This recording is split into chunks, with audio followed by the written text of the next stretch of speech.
I hope you all are fine. In this tutorial, we'll revise determiners and nouns. Let's begin with the determiners. Determiners. Do you know the meaning of the word determiner in English grammar? Okay, I'll tell you. Determiner is a word that introduces a noun and gives us clarity of the noun. It comes before a noun.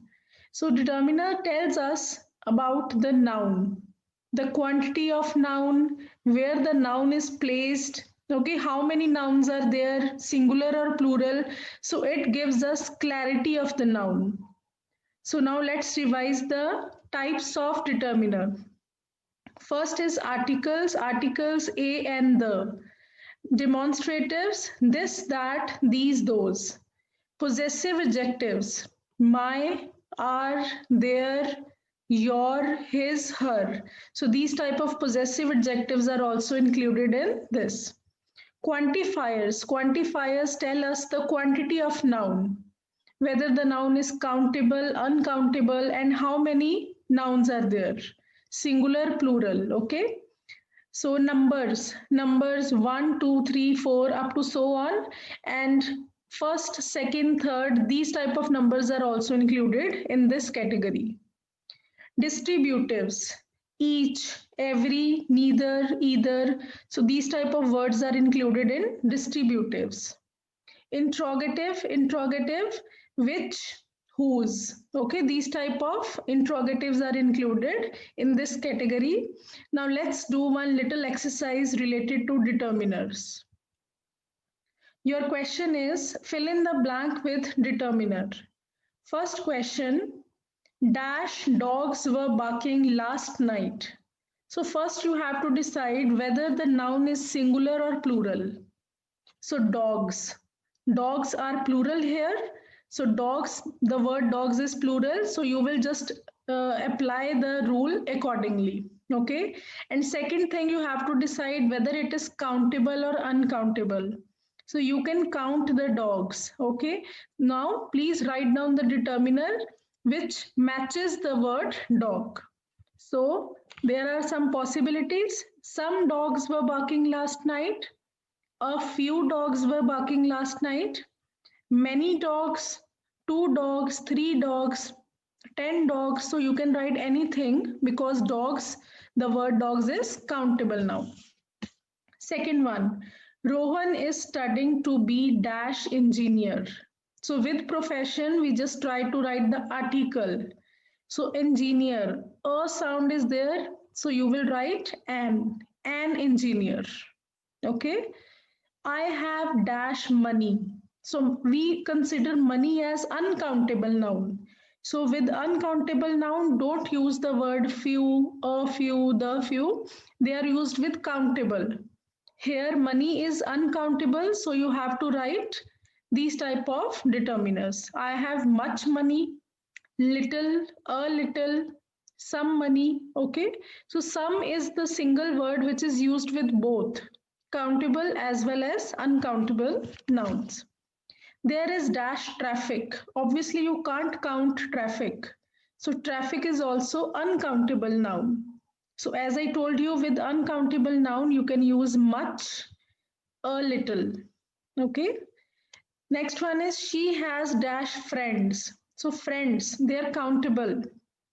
So again, you can write she has a few friends, she has many friends, some friends, 5, 6, 7. So any number you can write down here. Dash laptop is mine. So I am pointing out the laptop. It is there in front of me. When you point out something, then you use demonstrative determiner. So this or that. Maybe laptop is lying nearby, so you will use this. And if it is far, maybe it's lying on the table in the another room. So you can just write that laptop is mine. Dash school do you prefer question mark. So here you have to write interrogative determiner. Okay. So which school do you prefer? So this was the exercise related to determiner. Now I'm moving to the second topic. Second topic is nouns.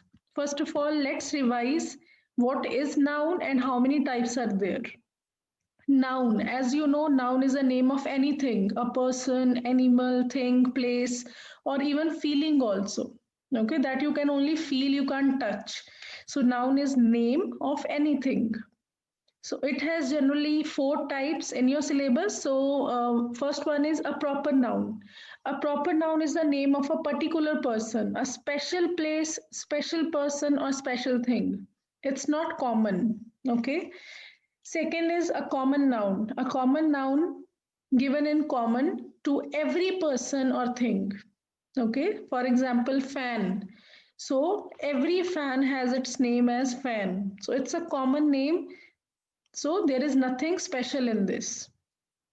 A collective noun is the name of collection of people or things taken together. Like so many students are sitting in a room, we call it class. Okay. If so many elephants are there, then we call it herd. So this is collective noun. An abstract noun is something which we cannot see or touch, but we can feel it. It's generally a quality, action, or state. We cannot touch it or see it, but obviously we can feel it. Now let's do one little exercise related to the nouns. Pick out a noun and state its kind. First of all, you have to pick up the noun, pick out, and then you have to tell the kind. Amritsar is a holy city. Amritsar. So it's a special name. So as I told you, special name is called proper noun. And city. City is a common name. Jalandhar is a city, Ludhiana is a city. So every city has its name as city. So your answer will be Amritsar is equal to proper noun, city, common noun. Now second one, she is famous for her beauty. Now beauty is your noun. So beauty is a quality, you can feel it, okay? You cannot touch beauty, you cannot see beauty. So this is abstract noun. Next one, a herd of elephants is coming towards us. Herd is a group of something, so it is a collective noun, and elephant is a common name. Okay, so your answer will be herd, collective noun, elephants, common noun. Solomon was a famous king. Okay, so it's a special name. So Solomon is your proper noun. Was famous for his wisdom, intelligence. So you can feel intelligence, you cannot touch it or you cannot see it. Okay, so this is abstract noun. Solomon, proper noun, wisdom, abstract noun. He gave me a bunch of grapes. Bunch, it's a group of something. So collective noun, grapes, common noun. So this was the topic nouns. I hope you are just finding it so easy because we have already discussed it so many times. Okay, now it's turn to give you some homework. Revise subject and predicate at home and practice exercises from grammar book. Okay, I'll meet you in the new video with a new topic. Till then, take care.